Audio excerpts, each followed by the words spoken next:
Berikutnya adalah dalil tentang sampainya pahala sedekah untuk orang yang sudah meninggal dunia. Dalil sampainya pahala sedekah untuk orang yang sudah meninggal dunia. Di dalam Sahihain disebutkan dari Aisyah, semoga Allah meridhoinya, anna rajulan atan nabi, bahwasanya ada seseorang yang mendatangi Nabi sallallahu alaihi wasallam. Faqal, maka kemudian berkata, apa yang diucapkan? Ya Rasulullah, inna ummi iftulitat, wahai Rasulullah, ibuku mati mendadak, walam tusi, dan belum sempat berwasiat, wa adunwa lau takallamat, dan aku mengira kalau bisa bicara maka tasaddaqat, ingin bersedekah. Afalaha ajrun in tasaddaqtu anha, apakah ibuku mendapat pahalanya jika aku bersedekah untuknya atas namanya? Jawabannya na'am, iya. Ini hadis riwayat Imam Bukhari dan Imam Muslim. Ini bisa bersedekah atas nama orang yang sudah meninggal dunia. Sedekah apa namanya? Gorengan boleh. Sedekah apa lagi misalnya? Tidak harus besar. Tidak harus besar. Karena ketika kita beramal soleh, kalau dikubur, di alam kubur dalam keadaan mendapatkan nikmat, maka akan naik 1 derajat. Kalau dalam keadaan disiksa, akan diringankan siksanya. Sebagaimana dalam topik yang kemarin kita bahas, apakah penghuni kubur itu siksaannya terus menerus sampai hari kiamat, atau ada kalanya putus-putus? Maka jawabannya siksaannya terus menerus sampai hari kiamat, tapi bisa putus-putus kalau ada yang mendoakan, kalau ada yang bersedekah atas namanya, akan meringankan siksaannya. Baik, hadis yang kedua dari sahabat Abdullah bin Abbas, semoga Allah meridhoinya, bahwasanya Sa'ad ibn Ubadah ketika ibunya wafat, sementara dia tidak ada di sisinya, maka mendatangi Nabi Shallallahu Alaihi Wasallam lalu berkata, ya Rasulullah, inna ummi tuwfiyat, wahai Rasulullah, ibuku meninggal, wa ana ghaib, sementara aku tidak ada di tempat pada saat ibuku meninggal. Fahal yang fauha in tasaddaqtu anha, apakah akan bermanfaat wahai Rasul jika aku bersedekah atas namanya? Maka jawabannya na'am, iya. Maka kemudian dia berkata, wahai Rasul, saksikanlah, sesungguhnya kebunku akan aku sedekahkan untuknya. Jadi sedekahnya tidak main-main, ini perkebunan.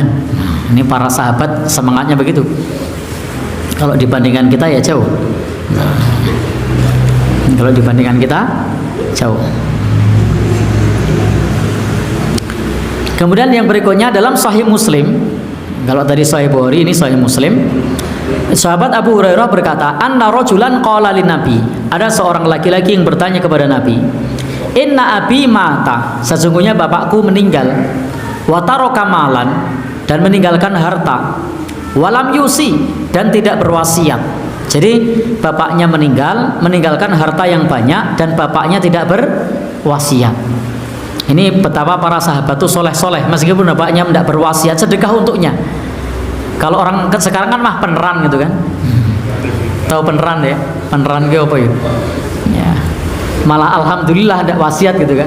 Tapi ternyata ini para sahabat ketika orang tuanya meninggalkan harta yang banyak, tidak wasiat, maka bertanya kepada Nabi, fahal yakfi anhu an atasaddaq anhu, apakah akan mencukupi untuknya jika aku bersedekah untuknya? Maka jawab Nabi, na'am, iya. Kemudian lagi dalam kasus Sa'ad ibn Ubadah, ketika Ummu Sa'ad meninggal, maka pada saat itu ia bertanya, fa'ayus sodaqoti abdol, sedekah apa yang paling utama? Jawaban Nabi, alma, air, bikin sumur. Maka bikin sumur termasuk bentuk sedekah yang bermanfaat untuk orang yang sudah meninggal dunia dan manfaatnya terus menerus, dan boleh diniatkan separuh supaya amal jariahnya ngalir terus. Saya bikin sumur, niatkan pahalanya 50-50, yang separuh untuk saya, yang separuh untuk simbah yang sudah meninggal. Boleh, sehingga tetap dapat jariahnya. Wah, tidak hanya amal badan yang sampai. Datanglah saat bertanya kepada Rasulullah, ummi matat, emak saya mati meninggal dunia. Afa atasaddaqu anha? Kalau saya bersedekah, sampaikah sedekah ini untuk almarhum almarhumah? Kata Nabi, tasaddaq, sedekahlah saat. Sedekahlah saat. Sedekahmu sampai untuk almarhum. Ayu sadaqatu afdal? Apa sedekah yang paling afdal? Kata Nabi, saqyul ma. Sedekah yang paling afdal adalah memberi air minum. Sedang air minum sampai, apalagi lah rebus jagung sampai. Dulu ambo dibawa Buya Fadli Rahman ke Langgam nih, dikasihnya waktu itu rotannya warna coklat, kini rotan lah hijau pula nampak. Sampai sedekah makanan sampai, maka siapkan sedekah makanan untuk buka puasa nanti, hadiahkan pahalanya untuk almarhum almarhumah, nanti tabung duit berkurban, hadiahkan pahalanya untuk almarhum almarhumah. Maka sedekah baca Quran sampai, baca Yasin sampai, begitu juga dengan sedekah kurban sampai, begitu juga kurban. Mana dalilnya kurban itu sampai, Buya?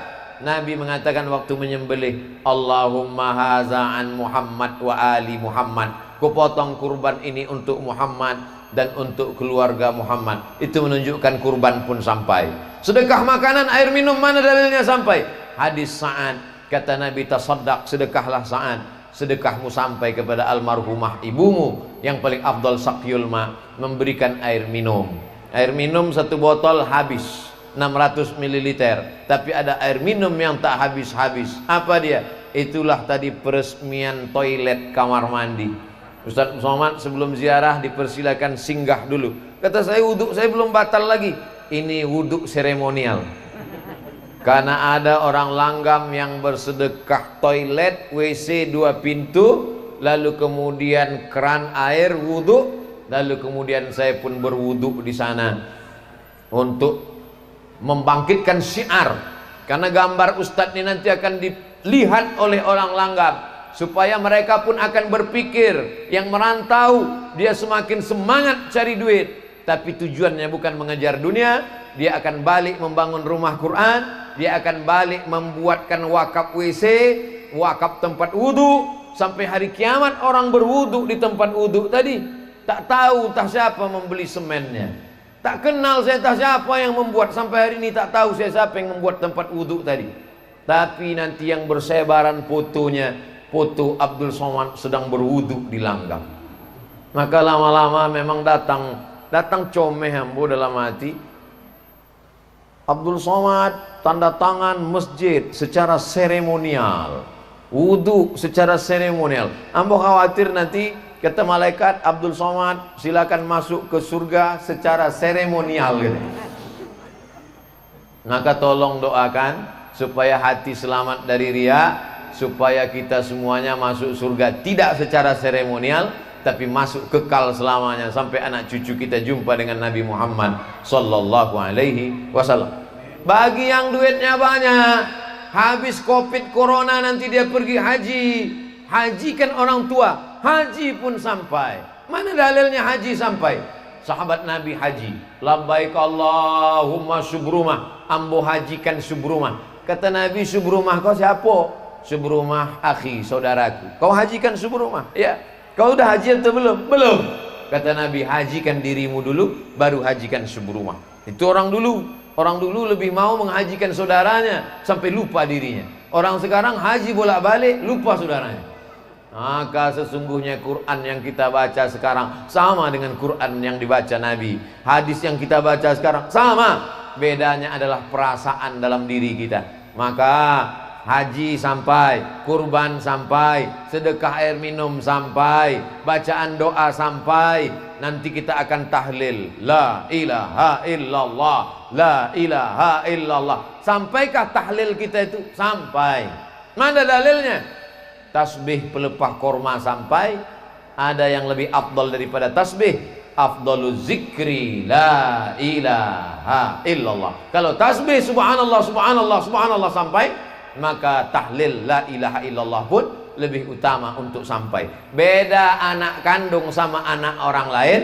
Kalau anak kandung, bapak-bapak, ibu-ibu yang hari ini ziarah ke makam ayahnya, ke makam amaknya, cucu yang ziarah ke makam datuk, otomatis sampai. Tapi saya yang bukan anak kandung, yang hari ini ziarah hanya saudara seiman, mesti disebutkan Allahumma ausil thawaba ma qara'nahu. Sampaikanlah pahala bacaan Yasin kami, Fatihah kami, Al-Ikhlas kami, Al-Falaq kami, An-Nas kami, Yasin kami, La ilaha illallah kami kepada jami'il muslimin muslimat mu'minin mu'minat. Itu beda anak kandung dengan orang lain. Jadi kalau ada anak kandung menyebut sampaikanlah pahala kepada almarhum ayah ambo, amak ambo, maka ucapan itu yang tidak akan terputus amalnya, salah satunya sedekah jariah. Apakah diniatkan untuk nenek atau kakek kita, sedekahnya dari yang udah meninggal gitu, apakah nyampe atau gimana gitu? Baik. Terima kasih. Assalamualaikum warahmatullahi wabarakatuh. Dan memang dihimbau kepada siapapun. Ini adalah pelajaran pertama waktu itu, bahwasanya kalau ingin berbakti pada orang tua yang telah meninggal dunia adalah cara yang ketiga adalah potong dari rizkimu, potong dari hartamu, berikan kepada orang tua. Tapi berikan pada orang tua nggak usah dikirim duitnya ke kuburan, nggak diterima. Akan tapi bangunkan pondok, musola, masjid, diniatkan pahalanya untuk orang tua. Maka itu pahalanya double. Anda sendiri dapat, orang tua dapat, plus Anda punya pahala, yaitu nyambung silaturahmi dengan orang tua atau berbakti. Pahalanya 3 double. Jadi kalau Anda kadang-kadang kita permasalahan, kita kan sering lupa. Ibu sering sedekah kan? Tapi ingat ibu nggak? Ya ingat sedekah. Tapi apa sih salahnya wong inget tok? Jadi yang mahal tuh rasa inget. Jadi Anda sedekah 100.000, 100 juta, dek, ya Allah ini 100 juta aku sedekahkan untuk bangun pesantren. Saya niatkan pahalanya untuk ibuku yang telah capek mendidikku. Ibu dapat utuh 100 juta, Anda dapat pahala utuh 100 juta plus silaturahmi, berbakti orang tua. Kemudian setelah itu apa?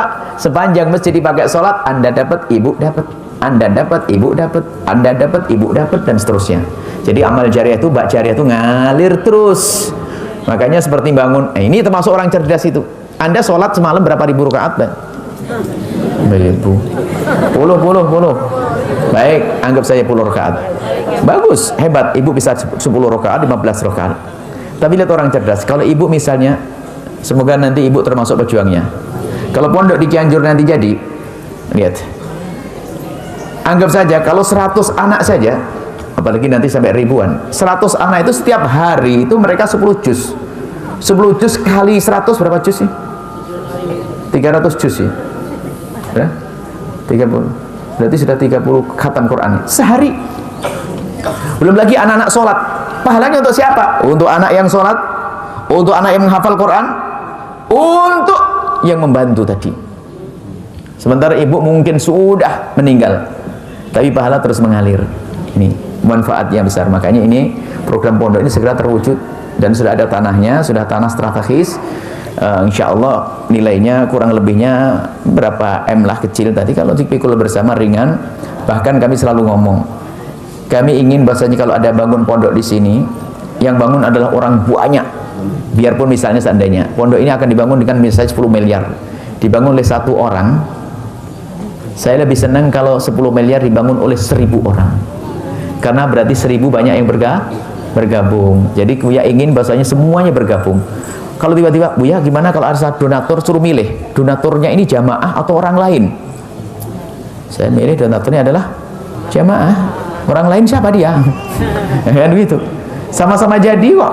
Bahkan kalau perlu anak saya, ponakan saya, saudara saya yang menyumbang, yang bantu. Jangan orang lain, kan surga kan mahal.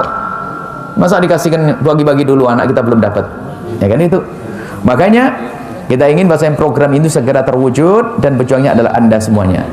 Anda menitipkan, biarpun hanya menitipkan satu bata merah atau satu cikrak, satu karung pasir, satu karung semen atau sebagainya, atau mungkin lebih gede, kami rindu untuk seperti itu.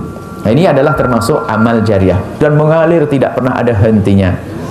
Nah, ini kemudian juga ini saya tambah, biasanya ada masalah amal jariah ini, ada orang yang salah paham. Misalnya ada masjid yang dibangun oleh orang pertama, setelah itu mau direnovasi. Ini biasanya ada ustadz yang kurang ngaji ngomong, kasihan yang nyumbang yang pertama nanti pahalanya putus. Nah, ini karena nggak ngaji nih. Mau masjid diratain diganti yang baru, maka pahala yang pertama tetap dapat, bahkan pahala yang pertama dapat 2. Masjid yang dulu tetap mengalir sampai hari kiamat, plus masjid barunya dia juga dapat. Lah kok dia dapat, dia nggak nyumbang kok? Dia yang memulai. Maka rubah yang lebih bagus. Jangan berkata kasihan. Ini pernah, sebab ada di sebuah kota itu nggak jadi masjidnya karena apa? Kiainya kiai ngantuk, sehingga kasihan yang nyumbang, biar ambruk dulu. Ambruk seorangnya kebrukan nanti. Ya insya Allah ya seperti itu.